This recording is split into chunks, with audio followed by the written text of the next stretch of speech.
Hello and welcome to the oddschecker betting show sponsored by 888 Sport. This is your Newbury Saturday racing preview. I'm your host George Elek, and today I'm joined by Andy Holding, Ed Quigley and 888 Sport ambassador Barry Geraghty. Stay tuned to hear which horse Barry Geraghty thought was the star from the Dublin Racing Festival. You couldn't take any negative out of that when he was jumping, and what he did I thought was really impressive. Find out which outsider of the field Andy thinks should be a lot shorter. I think this is his ground and this is his track and this is the way the race is going to pan out. Could really suit him here. I certainly think he's the value bet at 6-1. There's no doubt. I think that's undeniable. Find out why Ed Quigley will be changing his name on Twitter. I want to get my long shot goggles on here, George, and find something, but I'm going to change my Twitter handle to favourite_10, I think, after today's show. And a couple of big fancies for Andy in the bumper, the lucky last. When we do get a good number race, they stand out, and by and large, the form usually stacks up well. Now, before we look ahead to the weekend's racing, well, Saturday's racing at Newbury, and also have a quick look at Warwick as well, we cannot record a racing preview. We can't of course record a racing podcast without having a look back at the Dublin Racing Festival, because this is always pretty indicative, Andy, of what's going to come at the Cheltenham Festival. I think in its own right, it is an incredible couple of days of sport, but the manner in which some of these horses won, whether it was Facile Vega, Sir Gerhard, Galopin de Champs, Honeysuckle, Chacun Pour Soi bouncing back as well, no shortage of talking points. So, I mean, we've only got about 10-15 minutes of Barry's time. He's a busy man. So, Andy, I'll start with you. But if we could all pick, I guess, one horse who we think was the star of the show, and what that teaches us ahead of Presby Park in a month or so. Yeah, I got inundated with questions, texts, emails off punters wanting to know what each individual horse did. Yeah, what did Facile Vega do? What did Blue Lord do? What was Galopin de Champs like on the clock? And the standout performance of all those ones I mentioned, just based on pure numbers, was Galopin de Champs.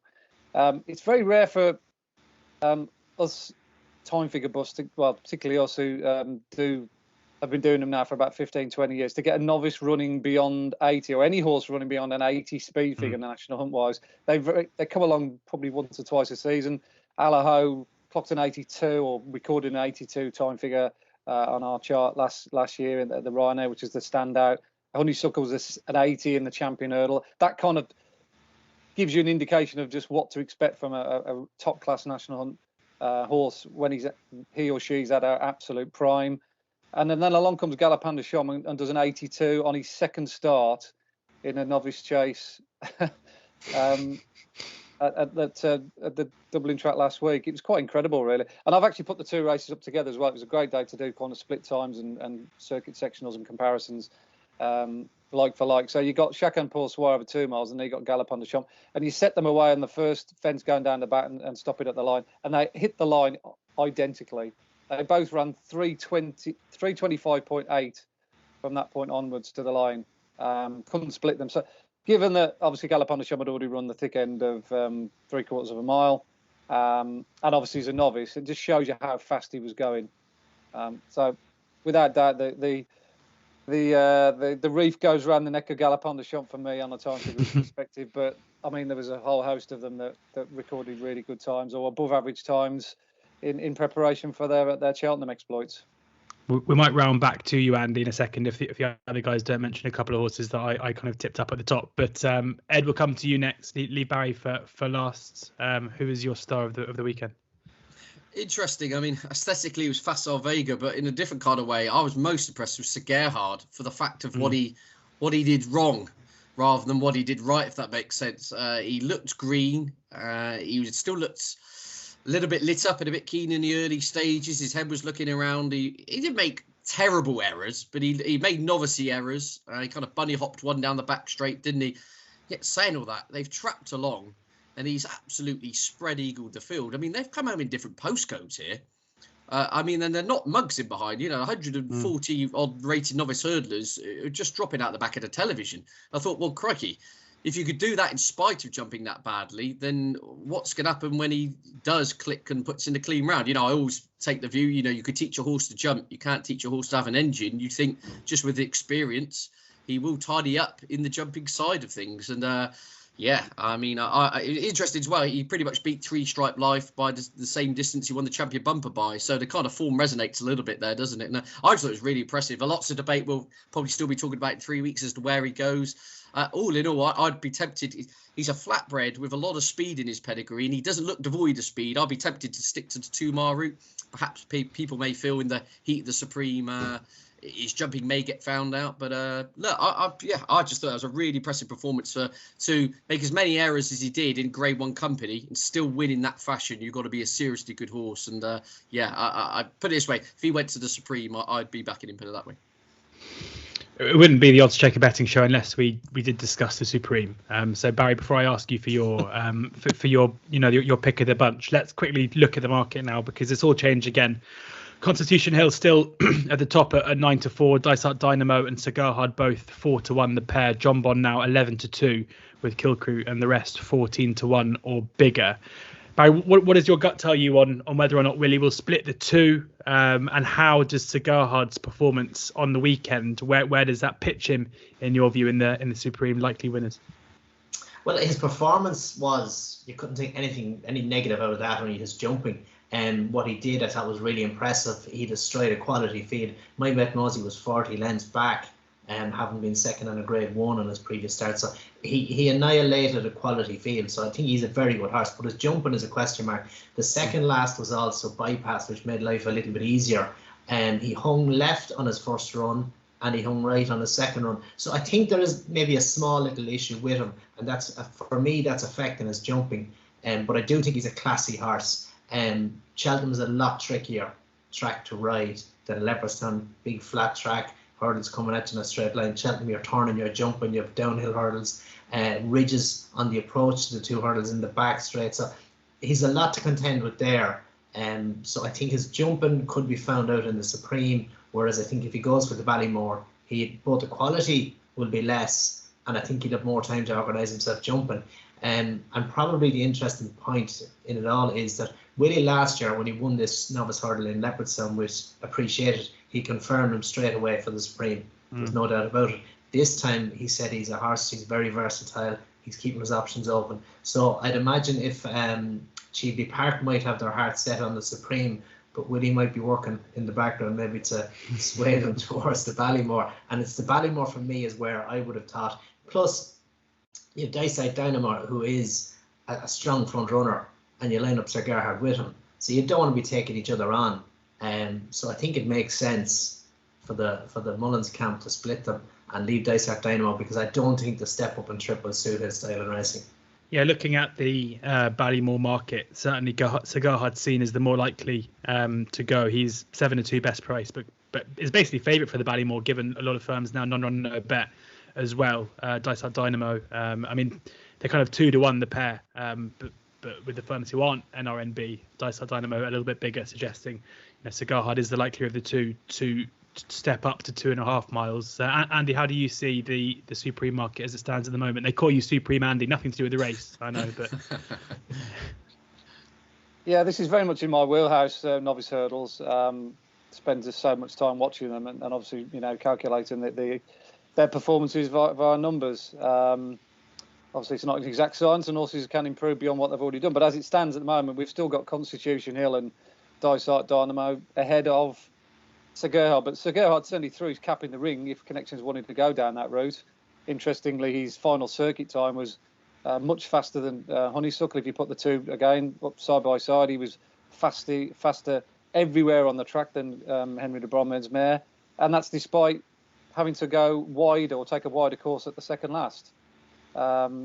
Jumping's obviously a little bit of an issue. He can't afford to miss a beat in the Supreme if they were going to go down that road, because I mean, if Dysart Dynamo and Constitution Hill, they're so fast and they jump so accurately, they just won't miss a beat. And if he clatters one or two here then everywhere, that'll be it. So I think they probably might have a long discussion and maybe go up towards 2.5 miles. I actually think the second horse he's crying out for 2.5 miles as well. The horse that chased him home, he's got done for toe twice now over 2. I think they're wasting a bullet running him in the Supreme. He needs to go up in trip if he's going to have aspirations of winning at the festival. And I think if 3 Strike White was to go in for the Ballamore, he'd be an interesting contender in what definitely looks the weaker division of the 2. But we can't forget how good Constitution Hill and Dysart Dynamo have been on the clock already. It's easy to get carried away with recency bias, isn't it? Like, everyone's looking at Sir Gerhard, but you have to remember what Constitution Hill has done and the turn of foot that he showed in his 2 races. And I actually think he'll be even better in a championship race. So he still remains my number 1 choice over Dysart Dynamo and the other 2 mentioned, Sir Gerhard and John Bomb. All right, let's move on now. And Barry, you've got a few star performers to choose between, of course, Jacques and Post. Well, one of those conflated, of course, the surprise winner of the Irish Gold Cup, Vauban, as well. Very, very impressive too. Barry, who was your star of the Dublin Racing Festival? Yeah, well, I think the boys have mopped up two already. I think it's the Willie Mullins show again. No, Facile Vega, I thought really impressive. Obviously, Kilcroat put in a big performance in this race last year, but there was a bit of a pace collapse when they went so quick. But this horse won like a class operator and travelled really well, settled nicely. He seems very straightforward, very professional, but quickened away from a quality field. He had it's what unites us, 20 lengths behind him, and he's a smart bumper winner in his previous start.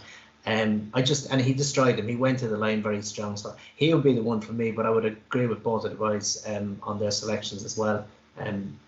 Galvin the Champ and Sir Gerhard, two very classic horses. And before we look ahead to Warwick, just a quick word, Andy. I'm sure we'll talk about a couple of the other, certainly Jacques and Post, we'll talk about a lot in the coming weeks. But just wanted to mention Vauban as well because the market certainly was speaking in favour of Fidor, but Vauban was very impressive. Looking now at the Triumph market, we've got Pied Piper and Vauban both 9-4 joint favourites. What did the clock tell you about that performance? Well, first and foremost, there's no doubt in my mind that the Spring Juvenile Hurdle is the key form line to the Triumph, and it has been probably for the last decade, hasn't it? I think there's been 6 individual winners that will come out of that Dublin Racing Festival, not Dublin Racing Festival, but that meeting is in particular. Obviously, it's now known as the Dublin Racing Festival. And Vauban was exceptionally good on the clock.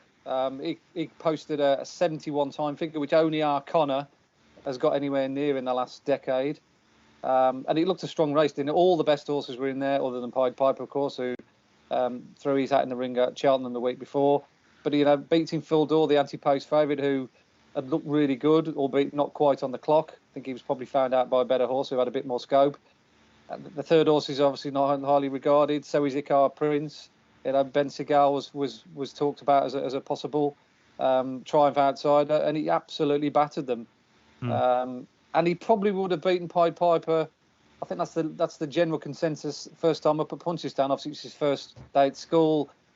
He got not the clearest of runs into the last. It was a bit of a hatchet job by Davy Russell. He saw Towning coming up the inside and said, "Thank you very much." He's very much going back to the dark arts of race riding there. And albeit Pied Piper was good the weekend, he's still got a huge amount to find with Vauban, just strictly on the numbers. We got 71 Vauban, 64 Pied Piper. There's still a huge amount of ground for Pied Piper to make up. I'd be very much in the Vauban camp. Once a jockey, always a jockey, eh, Barry? You couldn't help yourself having a little giggle there about Andy's comment. Just a couple more. Ed, I'm just going to ask you quickly about Honeysuckle and that performance, because very impressive visually. We've had the news and since that performance that Sharjah, one of the the horse that probably would have gone off second or third favourite behind Honeysuckle for the Champion Hurdle, won't travel to Cheltenham. I mean, is this? I mean, it's the 10th of February. Are we already talking about Champion Hurdle procession? No, it would appear that way, wouldn't it? I mean, you're taking two's on now. She stays fit and jumps the 12 flights of hurdles, or however many there are on the day, aren't you, really? I mean, she's beating the same horses in Ireland, beating them convincingly. Wonderful mare, never lost a race. There's nothing this side of the water that's suddenly sprouting wings and coming out of the pack. Pretty much you're looking at Epperton, aren't you, from a couple of years ago, who on the figures and official ratings has kind of got to get improve £10 to where she was 2 years ago, and then probably go up again another level to beat Honeysuckle. And of course, has been put in her place by Honeysuckle before. All in all, it's a convoluted way of saying, bar some kind of stupid accident, she should win, shouldn't you? I mean, it's hard to make a case why she won't win. Especially when you get these odds-on favourites. I like to get really pedantic and say, well, if so, and that, and there could be a reason here. But if you're box ticking 20 things, you're ticking all 20 at the moment, aren't you? Really? And yeah, the opposition dropping like flies, aren't they? Shards are out, Abracadabras is out, and I think we're only left with about 14 a month beforehand. It's going to be a 6-7 runner race, and she should stand up and should win. But then, we've all been here before. But but bar something crazy, it does look a formality. And Barry, just a quick word on Chacun Pour Soi, returning to Ireland, returning to form. What part does he have to play in the champion chase? Yeah, he was good. He was impressive, but I suppose he didn't have much to beat. Grenadine would have underperformed, but I think he's a better horse than Grenadine anyway. Dunvegan, who's second, has been winning in handicaps. He's a good horse, but it was a good performance by Chacun Pour Soi. You would imagine he would be third to Shishkin and an Argamine. I don't see him getting any closer unless one of those underperforms. So good performance. Obviously he needs to put in a performance in England as well, which he hasn't done to date. But no, it showed his well-being, but I don't think he's good enough to trouble the top two. Right, let's get into Saturday's racing. And Barry, before we say farewell to you, we're going to look at the Kingmaker at Warwick, and then I'll go through the Newbury card with Andy and with Ed. 4 run in the Kingmaker, the Novice Chase over 2 miles, should be indicative of what we can expect in the Arkle in just over 4 weeks' time. And Edwardstone, who is joint favourite for the Arkle, is the 11-10 favourite here, ahead of Third Time Lucky at 9-4. Brave Siska is 5-1, and For Pleasure 20-1. Barry, given this is the final race we'll be previewing with you, I'll give you first run. I think Third Time Lucky is the one to beat here. Obviously change of tactics in the Henry VIII last time. That didn't work out. He didn't jump as well. He ran a bit keen. Very impressive in Doncaster last time. Had do your job right, 30 lengths behind him there, whereas Edwardstone had him 10 lengths behind him in Sandown. So I think they'll revert back to their way of riding him previously. For Pleasure will make the running. Edwardstone will follow him. I don't think Brave Seska is good enough for them, but he'll be there with them obviously. But I see Third Time Lucky follow around. If he jumps the way he did in Doncaster, travels and shows that pace again, I think he's the one to beat. Third Time Lucky, the one to beat for Barry there. Ed, how do you see this? Yeah, I'm in agreement with Barry here. I think this is very much in kind of Third Time Lucky's court, if you like, in the sense that, he's officially got £6 to find, and he flopped at Sandown, didn't he? But that was his third run in 5.5 weeks or something, I think, at the time he went into the Grade 1 Novice Chase at Sandown. I think a kind of a busy campaign and soft ground caught up with him there, and it all kind of backfired. Dotted up last time out, nice little school round at Doncaster, and I do think we should touch upon the ground at the time of recording. It's good to soft, good in places, with 2 days of sunny, dry weather forecast at Warwick. It's going to be more or less good ground. I just wonder with Edwardstone, he does like to get his toe in. It was very soft when he won at Kempton, again at Sandown when he won. The rains had arrived, and if you look back at some of his fall previously, I think it was Day at Market Raisin, they were nearly going to abandon the meeting, and he just slooshed through the mud. I just wonder, I think Third Time Lucky's a bit of the quicker horse, for want of a better phrase. I think this is a kind of nippy track, Warwick, and on good ground. I think it just, to me, I'd be swaying towards him in this kind of conditions. The interesting one is Brave Siska. Very much quickly want to touch upon, George, because Phoenicia Williams was kind of pushed on this horse after he absolutely bolted up over course of distance last time out, and I think he's around the favourite for the Grand Annual. And whoever was interviewing him at the time tried to get an answer out of Venetia what they're going to do, and you kind of say, well, look, the Grand Annual off 145 looks a really tempting prospect, but he is in the Arkle. So interesting here, they're kind of tilted at windmills. I wonder whether they're going to throw the hat in the ring, because naturally, if he could ruffle up Edwardstone, who's the 3-1 favourite for the Arkle, then I suppose connections will feel they're justified to then go and have a tilt at the race at Presbury Park next month, which, face it, looking at the Arkle, it's going to be a 6 or 7 runner affair, isn't it? So I think it's a fact-finding mission for Brave Siska, I'll put it that way. But I'd be, on balance, Edwardstone round even money, I'd be taking him on with Third Time Lucky. Third Time Lucky, the one for Ed. So that's 1-2. Is it 3, Andy? No, I'm against Third Time Lucky. I do think flat track's very much key to him. I don't think Cheltenham necessarily suits him. He's run okay at Cheltenham, but his numbers haven't been that good, and he hasn't really come up the hill all that strongly. Those early season races where he was dominating and bullying small fields, I think were a little bit of a red herring, and a lot of people got carried away. But he's basically, his 4 time figures over fences so far been 61, 62, 68, 68. So he's very much a horse that we can sort of judge based on those numbers. He's yet to do a figure yet. Whereas the other two have been producing much better speed figures in better races. Edwardstone 72, 76, 73. So he's been running at a totally different speed, a totally higher echelon horse, and just a different kind of level than third time Lucki. But the fly in the ointment is definitely this Brave Siska. He's gone 64, 72, 76. His fastest ever times figure came here last time out when he beat that good horse of John Joe's Sky Pirate. Now, obviously, he was receiving weight, which you'd have to factor that in. I think he carried 10-6 and Sky Pirate 11-12. So he's entitled to do what he did. But he's a fantastic operator over his fences. I haven't seen a novice jump as well as him this season. I actually think Long Press, the other Venetia Williams horse, is equally as good. In and out and over an obstacle really quickly. Saves ground, saves energy. I think that's an important point to make. And I think this race will be run probably to suit him because they're going to go very quick. For pleasure, he'll definitely go off in front like he did last time out at Doncaster, setting it up for third time Lucki. But I do think he'll play into the hands of Brave Siska, who I think will follow him through in second, and the other two will be in behind. So arguably, I think he might just get first run here, and he's a very strong stayer at the trip based on our figures. So I think he could be hugely underestimated, Brave Siska. He'd be the one for me. Brave Siska 5-1 for this one, best price as it stands. And Andy, looking ahead at the Arkle market as well, as I mentioned, Edwardstone 3-1 joint favourite with Blue Lord, who of course won on Saturday. Riviere de Tel 9-2. Brave Siska down at 16-1. How do you think this race stacks up with the form of the race we saw on Saturday? Don't think it's anywhere near as good as the Irish Arkle. I still maintain that was the best race. That had the best collection of horses in there. Shame Fernie Hollow obviously didn't go, but the Fernie Hollow sort of Riviere de Tel form line of the previous race, I still think is the best. Riviere de Tel represented that in the Irish Arkle, and to my eyes would have won, not comfortably. I think she would have been workmanlike more than anything else, but I think she would have won by that mistake at the last, where she just lurched at it, obviously pitched on landing, lost a lot of momentum, got going again, and if you add on an extra another 20 yards of that race, she would have beaten Blue Lord. I can't believe how Blue Lord is still favourite. I mean, I'd have Riviere de Tel favourite. I don't know why she's 92. She's still the quickest 2 miler that we've got. I mean, she's light years ahead of the others and on the numbers, and she would have proven that the other day had things not gone quite so right at the last. So I'm still with Gordon Elliott's mare. I think she's the best I've seen so far. Barry, just before we let you go, who's your pick for the Arkle then? Andy with Riviere de Tel.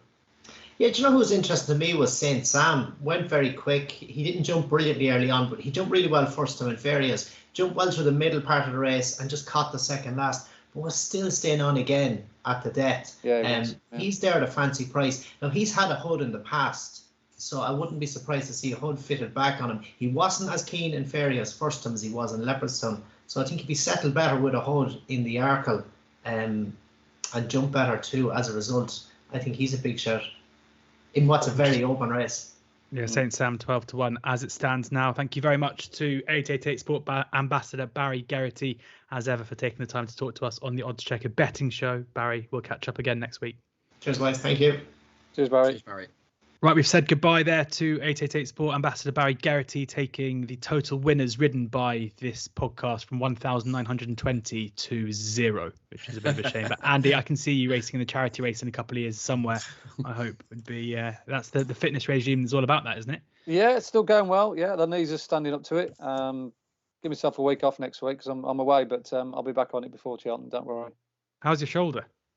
Yeah, still struggling a bit. It's not half as bad as it was. I literally could not have done that show last week. I know it's a show and you think, well, I've got to talk and look at a camera, but I was in bits. It literally didn't matter which way I moved it. I was struggling, but I had some physiotherapy on the very same day in the afternoon, and yeah, it cleared up so I could at least stop wincing anyway. Well, I know that you didn't listen to the show that you missed, Andy, because if you had, you'd have definitely sent me a text, because I might have mentioned that you typed up your column one-handed, which I thought you did anyway, given your age, which I thought you might have reacted to. But, yeah, exactly. Still got one of those old-fashioned typewriters. Hit the hammer. Let's get into, I mean, we're about half an hour in here and we haven't even got onto the main event. So let's talk about Newbury, and we'll get straight into the racing. The 1:15 at Newbury is the first race we're going to cover in this 7-race card. And Bravemansgame is the 4-5 favourite in this handicap chase. Pat's Fancy 5-1, Grumpy Charlie 5-1, Fernhill 12-1, IK Brunel and Galley Hill both 22-1. Ed. Yeah, funny one, isn't it? I mean, Bravemansgame obviously has to give away a lot of weight. Paul Nicholls was talking about the fact back in the day, this used to be a level weights contest, and Denman ran in it en route to the festival. It's not, it's a limited handicap, obviously 11-8 for Bravemansgame, and then kind of 10-6 and downwards the others. So, yeah, I mean, was he a shade of odds on here? It becomes interesting, this merely because of the malaise of the Paul Nicholls team, isn't there? A lot of his horses been well documented, aren't firing. He himself has announced, you know, he's becoming a little bit of a worry, given his strike rate since Christmas. Obviously, the yard had the flu jabs, and they normally take a little while to come out of that. But it does seem prolonged. I mean, his horses in Ireland ran deplorably.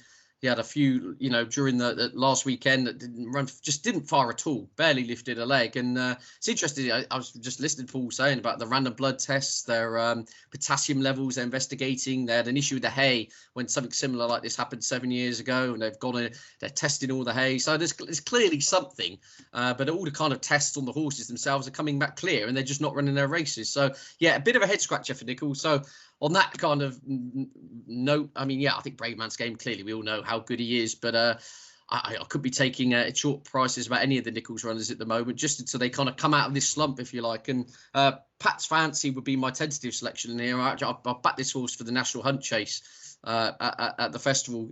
Rebecca Curtis individual, she's been going from strength to strength. Looked really good at Chepstow last time out. A really impressive performance. Absolutely thumped Imperial Alcazar. Of course, that horse came out under top weight at Cheltenham and absolutely spread eagled the field in a really good race on trials day. So, yeah, I think around 5-1, 11-2 there or thereabouts be my tentative selection, just because just don't have a handle at the moment, George, on what a lot of these Paul Nicholls runners are doing. I mean, was it 2 winners in 3 weeks? You know, it is a worry. And it's not just a case that horses aren't winning. There's a lot of horses who are just running so bad to be true, and the trainer's aware of it. Yeah, I can't see how you can get involved in odds on for this assignment. So yeah, Pat's Fancy for me, really well bred sort, will stay, and I really like his chances. Ed's Fancy is Pat's Fancy in the fight as at 5-1 in the first at Newbury, and the Bravemansgame one to take on, according to Ed. Do you agree? Yeah, I agree with a lot what Ed said there. Talks a lot of sense about the Nicholls stable, which has been well documented. I think it's been a bit of a get-rich-quick scheme, hasn't it? Laying a lot of the Paul Nicholls horses in the last fortnight. Of course, until you came across Dolos last week, if you were just doing it pound for pound, you think, oh, this is easy money. Let's just lay this one at 14, 15 on the machine, and then it goes and pops up. You're thinking, oh, typical Sod's law luck, isn't it? Or the law of Sod, as they call it. But by and large, yeah, they've been under a bit of a cloud. So you've got to be a brave man, haven't you? Literally, it's a brave man's game. Taking 8-11 about any Nicholls horses at the moment. Even though he is a top, he's a top class horse. I think he's second or third favourite for the Brown Advisory. He's a proper Grade 1 horse. It's a bit of an odd move in many respects for him to run in a handicap. This is almost like a throwback to Denman days, isn't it? Giving lumps of weight away. My only thing with Pat's Fancy, and I've got a huge amount of time for the horse, as exactly the same as what Ed's already reiterated to. The fact that he beat such a good field last time out, good time figure, but again, the Rebecca Curtis's horses are not exactly like pulling up any trees either. Wayfinder ran quite well the other day. Chepstow, that was a little bit of a better from one of their inmates, but generally speaking, again, that's another yard that hasn't been firing for a long, long time. I do think this horse is a soft ground horse. If I could get a bet on this horse now for next year's Welsh National, I'd probably be all over him, because he's got that race literally rubber stamped all over him. Yeah. Would he want softer ground as well? I think he could do with a drop of rain. So I think Ed's on the right horse, but not probably necessarily under these conditions with that yard not so good. So you're not really left with a great deal. You're looking at Grumpy Charlie and Fernhill, who fought out a finish of a reasonable novices chase here last time out, but nothing sensational on the numbers. So it's a race I'm really struggling to get a real grip with. I'd love to be with Pat's Fancy, because I think he's the only one on ability and form that I think can beat Bravemansgame under these conditions, these weights, as it were. But I've just got a sneaky feeling with the yard and the conditions, he might not necessarily pull it off.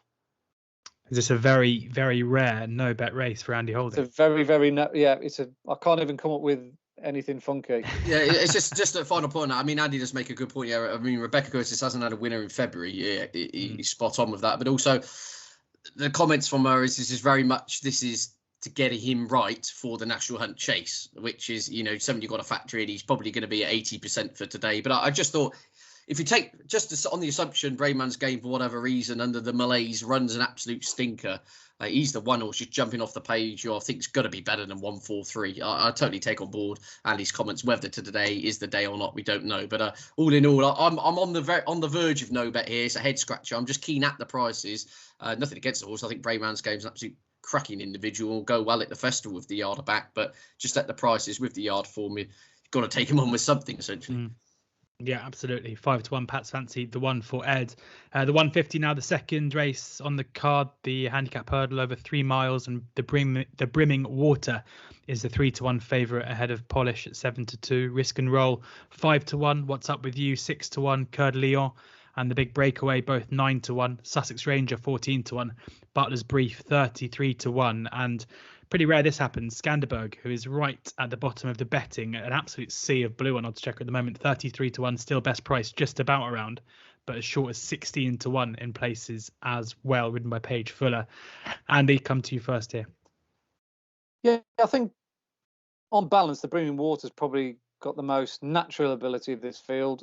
He beat Unexpected Party, didn't he, at Weatherby over the Christmas period. I think it was a race that probably Harry Skelton wished he could have ridden again, having made a bad mistake at the last one cruising. But to be fair to the Brimming Water, he outran him on the running. He was there for a very well-backed horse next time out at Haydock, off what looked a fairly lenient mark, given what Unexpected Party has done subsequently. And I think he's a big fancy for the Coral Cup, the Skelton horse. So we're talking in that kind of bracket with him. It's just whether he gets a trip or not, I suppose. I suppose if he's going to get it, it'll be over 3 miles on good ground, rather than the mud bath that it was last time at Haydock, which I think just sucked the guts out of him. But he's a strong traveller, and I think he'll be ridden with tons of confidence by Sam Twiston-Davies. So you could see him coming out at the second last. And you could also see James Evans' horse going well here, Risk and Roll. I put up the horse that this fella beat last time out at Huntingdon, a mare called Gazette Bourgeois, who'd won very easily the time before Hereford, beating a subsequent win, and they were 27 lengths back to the third, and the time figure was good. So I was really onto that Gazette Bourgeois. It was heavily backed in the market, and I could not believe my eyes when this thing went by at Turning Farm. And I kept thinking, oh, this will stop. It's a 33-1 pack. No, this will definitely come back. And he just kept going further clear, and it did it on the bridle as well. So, seeing is believing kind of thing. If it, as I say, if it looks like a duck, walks like a duck, and quacks like one, it usually it's a tiger, yeah. So I'd probably give that another go. I'm fully aware of the fact that he's probably slightly better going right-handed than he is left-handed. But he has won at Stratford, so that kind of like evens it up a little bit. But yeah, all in all, a race between those two, as I can see. But I'd have to go with that Risk and Roll. That was quite an extraordinary performance last time out. Risk and Roll, ridden by Tabitha Worsley, is the 5-1 shot there for Andy. Ed?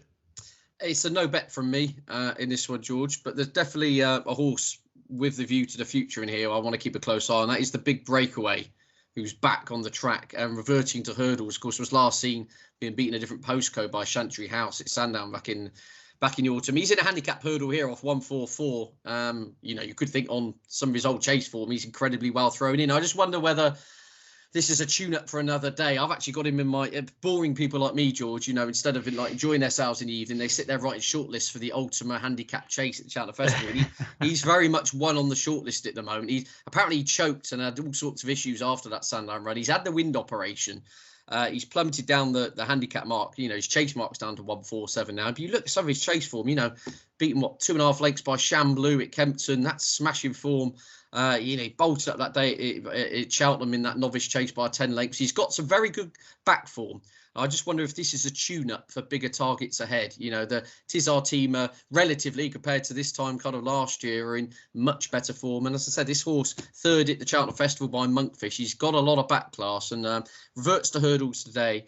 I wonder if Connections have just looked at it, playing the long game, thought, no, if we can use this to protect his chase mark, get him spot on. And I said very much he is one in mind. I've got with it 3 miles at Cheltenham in a handicap. It could be the type of race for him because he's clearly not up to the grade 1 standard as a chaser, or at least recent evidence would suggest that. So, one for your notebooks. If he kind of runs an encouraging race in third, I'll be very much keeping my eyes on trainer comments in the aftermath. If the words Ultima are involved, then I'm going to be firing up my betting accounts to get stuck in on that front. Lovely one to watch there, the big breakaway, possibly with a view to the festival in a month or so's time for Ed. Given it was a no-bet race for you, Ed, we'll stick with you for the third. It is the Denman Chase, the grade 2, and Clan des Obeaux is the even money favourite ahead of Royal Guy, who of course won carrying a mammoth weight last time out. Imperial Aura is 7-1. Eldorado Allen, a horse I think you put up a couple of times, Ed, but in different kind of company to this, 12-1, and Darasha Counter 33s. I'm going to go with Eldorado Allen here, George. I'm a loyal servant, only because, again, this is a race giving me all sorts of problems. Clan des Obeaux, if you take Royal Guy out of it to start with, Clan des Obeaux's got stacks in hand on official figures, but then he had stacks in hand on official figures in this race 12 months ago, and he got mugged by his lesser light stablemate Secret Investor, didn't he? Where you could see there's a lot of head scratcher going on afterwards. And with the aforementioned Nichols form, I'm not going to go and harp on about that again. You've got Royal Guy, who he's becoming like Bristol Demise, becoming like the new Haydock Demise, isn't he? Really, if you take him away from Haydock and Mud, I put him on good to soft, good in places here at Newbury. Is he going to be as effective? Not quite so sure. Imperial Aura's recent form figures, represent an episode of Countdown. He's clearly on the comeback trail. You couldn't back in with any kind of confidence. The Rasher Counter's making it back to the race course. He's got £20 to find, and then which leaves you with Eldorado Allen, who officially rated 155 as a barometer of how far off he is. Isn't a great deal. And I actually think he ran pretty well at Kempton last time out. 2.5 miles around Kempton was very much in Mr. Fisher's kind of ballpark. And I thought he showed up well for a long way there. Again, the quote for Joe Tizard appears to be they're going to have a crack at this before spinning the Ryanair, kind of stiff 2.5. I actually think he'll excel for going over 3 miles. He was running really good race in the Peterborough Chase, if you go back 2 starts ago. He made an absolute Horlicks of the last fence coming down the back straight. Was always playing catch-up. To his credit, absolutely motored home on that occasion. I think he's a double-figure price in a race where there's question marks about all of them for one reason or another. And I just think, he's not got masses to find. I actually think he will excel for this trip. And on balance, at the price, I would take on the couple at the top of the market for the Nichols form and the ground potentially too quick for Royal Guy and go with Eldorado Allen. Wordle, Ed. Not Countdown. You're showing your age by saying Countdown. You say Wordle now. That's the way to. I've got into Wordle, lingo, all these things. Yeah, they're time consuming, aren't they? But yeah, absolutely. Until you lose your streak because they put an American word up there. Absolute shambles. Although I don't think you can get away with putting UPFP, which is the Imperial Aura form, resembling a word game of sorts. Eldorado Allen 12-1 there for Ed's best price as it stands at the moment in the 5-runner race. Would you back Eldorado Allen each way, or would it be? Or would only bet a double figure price?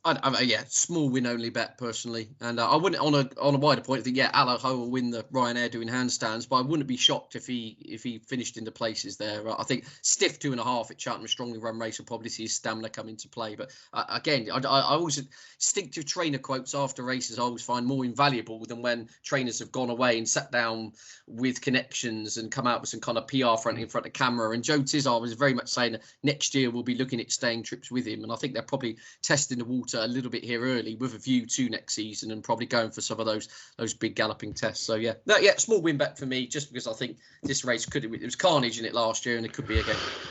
Eldorado Allen is 33-1 for the Ryanair as it stands at the moment. Best price, possibly one with a good performance, will shorten up after the weekend. Wouldn't necessarily have to win for that to happen either, you wouldn't think. Andy, how do you see this? Yeah, I think Ed's referring to the shock of Secret Investor winning it last year. it's got that kind of feel about it this year as well. Through all the reasons that Ed's pointed out, you almost don't need two of us on the show to talk about a race we like need this. you, Andy. We need you. Yeah. Because we both look at it from the same way. We all know the Nichols horses are not far in at the moment. I think, if anything, you almost need Bravemansgame as a kind of like a sacrificial lamb or foot soldier, whichever way you want to look at it, to give you the kind of confidence of backing Clanders about even money. If the first one bolts up, then you think, well, okay, even money, fair enough. But there's, like doing a podcast now, on a Thursday afternoon, you just can't put that horse up with any great degree of confidence. We know he's the best horse in the race. And he's the most likely to handle the conditions, because Raw Guy, as Ed's already said, needs soft or heavy ground, doesn't he, to be his best, and haydock. He's got his flat track, but he hasn't got haydock, and he hasn't got anything like soft ground. It's probably going to be more good come Saturday. Look at the weather forecast; they've got no real appreciable rain at all. So he's a difficult one to tip at this stage as well. Raw Guy, Imperial Order. How could you back him off the back of all those pulled ups and unseats and all the stuff that's gone on with him? So look, Ed likes Eldorado Allen. I think there's good sense behind that, particularly at 12-1. I think he's one of those ones you roll the dice with and think, well, I'll take a bit of a punt. You only need everything to go wrong with what we said about the others, and the Jack will come up here, because the Rasher County can't win on all known form. And if he does stay, the Tribute might even prove for it. So at 12-1. I think he'll be a lot surer on Saturday, because a lot of people will look at this race exactly and evaluate it like me and Ed have. And he's the process elimination horse. Yeah. If you're just going to say, right, I'm going to have a dart at one at a price. He's got bundles of class. He's a good traveller.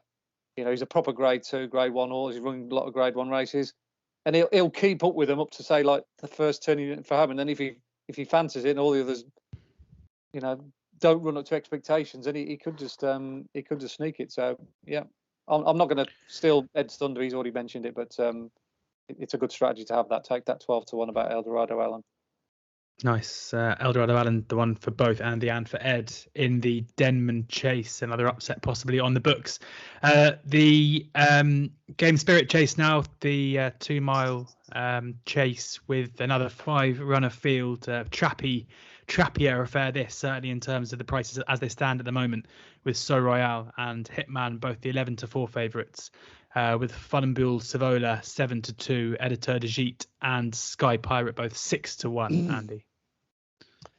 Yeah, a little bit more positivity here. As at least a potential of having a bet here, and a little bit more of a confident bet. Obviously, we've got another Paul Nicholls training mate with Hitman, quality horse, cracking run in the Tingle Crew behind Grenadine. Likes it here at Newbury. He's won here before. Good solid jumper.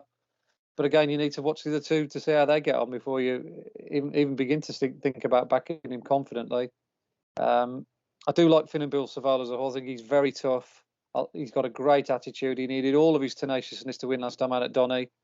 Like I say, I like the way he got his head down and battled on to win that day in a strongly run race. And he also has obviously got good solid C&D form here. I think they're going to go a good lick in this race. We've got Editeur de Gite in here, and he only knows one way of running, and it could just set it up for a Funambule Savola or a Sky Pirate. And I think at 6-1, Sky Pirate here is probably one of the only few races he's got potential of winning this season, because he's one of those twilight horses, and he's 157. He's going to struggle in a race like the Grand Annual, which he won last year, and he's just been slightly, not quite good enough to win the Grade 1s that Connections are fully entitled to have a crack at this season. He's run really well. It was impossible to give the weight away to Brace Shiska last time out. Good run at Kempton behind Shishkin the time before. I think this is his ground, and this is his track, and this is the way the race is going to pan out. Could really suit him here. I certainly think he's the value bet at 6-1. There's no doubt. I think that's undeniable. I don't know what Ed thinks, but I'd make him a lot shorter based on his ability and with everything in his favour. Sky Pirate, the one there for Andy at 6-1. 6-1 best price is with our sponsors 888 Sports. Ed, how do you see it? Yeah, I'd agree. A lot of what Andy's saying there. Probably not so much conviction with Sky Pirate as in, but to make him the outsider of the field feels a bit wrong. My kind of overall feeling of this, he's running races where he's faced impossible tasks, like Shishkin and all that. And as Andy says, off 157, he is in handicapping no man's land. I don't know if I saw a quote the other day from John Joe Papp saying they might look at one of the hurdles at the Cheltenham Festival as a target to try and exploit a lower hurdle rating, because he's kind of stuck where he is now at the moment, isn't he? So, at the prices, I'd probably go with Sky Pirate. I've got feeling feels so royal, wonderful horse, but 10 years young. There's got to be some younger, fresher legs here. The Nichols team were firing. I'd be all over Hitman. He's unexposed. He's definitely on the way up. He ran well at Sandown. Of course, he ran really well in the Holden Gold Cup by my friend Eldorado Allen as well. And I think he's unexposed, lightly raced chaser who should have a lot more to offer. But with the stable form, that does put me off. So yeah, I've not had a bet in the race, but Sky Pirate is the outsider of the field. Does feel just a bit wrong somehow, and I might throw a couple of quid at him because he's clearly got the class to travel into this. And as Andy says, they go off a mad gallop that just suits him down to the ground. Nick Schofield will sit quietly racing the ambulance and then try and pick them off. And so I'd probably on balance be with Sky Pirate. Sky Pirate 6-1 for both the guys here, agreeing with each other a lot, which is good to see. I'm sure there'll be some disagreements coming up soon, maybe starting in the next, the 335, where it's the handicap hurdle with Broomfield Bug, the 5-1 favourite ahead of JPR1 at 6-1. Soaring Glory 7-1, Nappers Hill 15-2, Boot Hill 10-1, Chatoile 11-1, Tritonic 12s. I like to move at 12s. 14 run as it stands at the moment. A couple of firms going a fifth, a 5. I'm sure on the day there might even be 6 places out there. Andy, how do you see the value at this current stage? Yeah, I hope there is going to be 6 places on Saturday. I think you're probably right, George. There probably will be, but 5 is certainly good enough for the horse that I like. I like the top one here, Soaring Glory. I think this is it's a good race, but it's certainly no stronger than it was last year. Probably even weaker, I think, on balance. Certainly from my perspective, anyway. And I love the way he got the job done that day. He come there cruising, and he brushed aside a good field. I think there's Buzz in there, and 50 Ball, obviously he reopposes, but there's good horses all the way further down the line. I can't remember them all, but I Guard Your Dreams is in it. He was 7th or 8th. Really good renewal. And other than Broomfield, Berg and Chatoile, to a smaller degree JPR1, you've got a similar kind of setup to what's likely to happen. I think they're bound to go a good pace. There's quite a few front runners in here, and I think it'll really suit this lad. I think he likes a big field where he can cruise away and come down. I mean, the race the other day when there was only 4 runners on soft ground just didn't suit him. He was always going to struggle in a race like that when they crawled. But he ran really well in the Christmas hurdle. He was actually more prominent than normal. I think they rode him a little bit too aggressive than he's normally used to on ground that he didn't like, but he still ran well. And if you put the 2 races up together as well, which I've done actually this morning, just to remind myself how good that Christmas hurdle was, if you put the Soaring Glory up alongside Broomfield Berger won the first race, there's got to be about 20 lengths difference between the Christmas hurdle and the novice hurdle. When they come to like the last, I know the other one sprinted on the run. He's made a little bit more ground up on the running because the others are tiring, but they just run at a totally different pace to Broomfield Berg. I don't know. I don't quite get the disparity between the two. One's 9-2 and the other one's 7-1. I do think Soaring Glory is massive, a huge price. I don't like JPR1. I don't mind him as a horse, but he's done absolutely nothing on the numbers. I think his fastest speed figure we've got is a 45. He's just going to be. This is a real baptism of fire for him. He's going to go from running in slowly run novice hurdles to all of a sudden go flat out in a proper big field handicap. I think 6-1 is a mental price for him. You can make case out for Nappers, obviously, if the yard comes back. He ran well in the Kennel Gate beyond John Bond. That represents that good form line. Colonel Mustard has boosted that form of that race of the day in Dublin, so I can certainly make a case out for him on ground that he'll like. But I keep coming back to Soaring Glory. Every time I look at this race, he's top of the numbers, course and distance winner, won the race last year, got his ground, going to get a strongly run race, and you can bet him 7-1 5 places. So I'm not even going to try and overcomplicate this race. Easy. Soaring Glory 7-1, the one for Andy in this one. Ed. I see what Andy's saying. The problem is he's a stone higher, and I just wonder whether he's vulnerable to some more unexposed progressive types coming through. You did win it off 133 last year, off 147, so clearly a hike in the weights. But yeah, Andy's right in the sense that he's ticking a lot of the boxes in terms of trip, track, and ground, etc.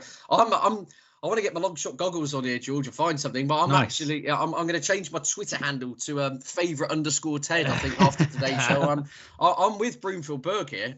This horse has got to be better than 134. I remember we had a good conversation about this horse and the Christmas show. And myself and Andy were talking about how he got turned over at Newbury when odds on, where he was far too keen and pulled the jockey's arms out for a mile. He then went to Cheltenham's December meeting where he travelled all over the field, but then emptied coming up the Cheltenham Hill. Again, he was far too free, far too keen. Then he went to Kempton's absolute Mickey Mouse race at Kempton's Christmas meeting, and it was the first time I thought, well, here we go again. His head's going to go in the air. For whatever reason, he just dropped the bit and he settled, and he finished his race off. Admittedly, it was not the strongest of races, but the way in which he went through that race, for the first time, he raced like a proper horse. May just be he's maturing, and as he's getting older, he's just starting to learn to race properly. And I just love the way he travels. He's got to be. Nothing's going to be coming better coming to 2 out. He's got to tank into this race by default, I feel, and I just get a feeling he's better than 134. I mean, the form of his actual wins, as I said, they haven't worked out too badly, albeit at a lower level. You know, as I say, he was touched off by Lively Citizen in Cheltenham's December meeting. That horse has come out and won again since. I mean, he absolutely thumped Black Poppy without him to come off the bridle. That horse has come out to win again since. So, yes, it's at a lower level, but the form does have some substance to it. And off 134, Henderson team on fire. I just think he will tank himself into the race. I mean, he's 5-1. There's an argument to back him each way here. I'll be shocked. I mean, what's there, 14 runners? If he can't finish in the top third of this field off 134, I would be gobsmacked, to be honest with you. I think he'll jump, he'll cruise, he'll travel. How much he finds off the bridle in the last furlong will be totally dependent on how well he settles in the first half mile. That would be it. If he can, Nico, and get him switched off at the back of the field, I think he's going to murder this lot. Personally, I think he'll bolt up. Andy, I think we've broken him.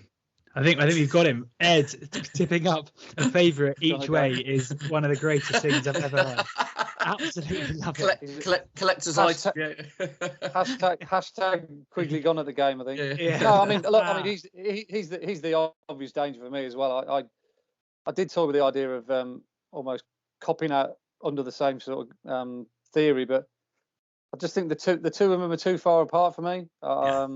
I think, I still think 7-1 represents good each way value for Soaring Glory. And similar to Ed, I can't envisage Soaring Glory not finishing the first 5 because the way he goes through his races, he's bound to come there 2 out, sauntering up to them. And it's just whether he finds one this year, maybe too good. But he's the kind of horse I like to back each way under the same sort of theory. Then Broomfield Berg's a similar kind of bet, isn't it? 5-1, 5 places. Yeah. I think we've got it covered between us, basically. I smell a reverse forecast coming on here. Broomfield Berg, 5-1 best price as it stands at the moment in the 335. No prices, sadly, in the 410. We have got some prices in the last, but in the 410, the novice hurdle here, nothing in terms of prices, but we can still have a quick look at it. Ed, anything catching your eye there to look out for when prices do come out, hopefully fairly shortly? Oh, absolutely. King Ottakar on his first start for Nicky Henderson, just was a very good flat horse with Charlie Fellows. The comments were we were waiting for some soft ground with him. That was the quote I saw from Nicky Henderson. Well, I don't think they're going to get it, but it may just be a case of they need to run him at some point. Otherwise, he'll never he won't reappear until about next November. So no prices, no bet, but definitely King Ottakar. I think he could be the kind of one that looks to Atry maybe, or a fancy target maybe later on in the spring if they find a bit of juice. But King Ottakar, very classy performer on the flat. Definitely one to keep in your notebooks. Interesting if Nicky has another 2 mile novice hurdler that comes out and wins by 20 lengths on Saturday. Andy? Yeah, one for Dirty Harry fans here. I think I'll make my day with from the Gary Moore team. And Steve Packham had a tremendous weekend, didn't he, last week with Should Have One More and Goshen. And the vibes are that he might have another one here with Make My Day. Apparently he's been targeted at this race specifically and has been going really well at home. So I'm going to follow the vibes with Make My Day. Make My Day one there for Gary Moore and his team. Those are the two to look out for according to the guys. And we'll get on to the final race on the card. It is the Bumper and Authorised Speed. Another Gary Moore horse who was so impressive last time is the 9-2 favourite at these early stages. I reckon that 9-2 might not last too long. Holmback 13-2, Time for a Fortune 13-2, Philanderer and Liberty Hunter both 15-2, 8-1, Top Dog and Mamoon Star 11-1 bar. Andy? Yeah, I do pay quite attention to bumper races as well, because when we do get a good number race, they stand out, and by and large, the form usually stacks up well with the likes of Facile Vega. I put up a bumper horse the other day. Warren's had done a good time first time at Gallopade, who followed up again at Taunton. So it does work every now and again. And the two that I like based on the numbers are Authorised Speed, who you just mentioned, and Philanderer from the Hugh Morrison stable. Always like backing Hugh Morrison horses in bumpers, predominantly because he's more, he's a flat trainer by trade. But he dips his hand into the National Sphere every now and again. I think he runs in the same colours as Marble.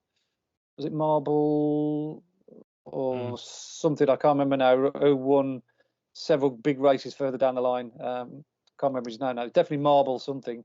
And he's got a lovely horse called Our Jester, who's been catching the eye so far this season. But I do think this Philanderer is in and amongst that kind of level.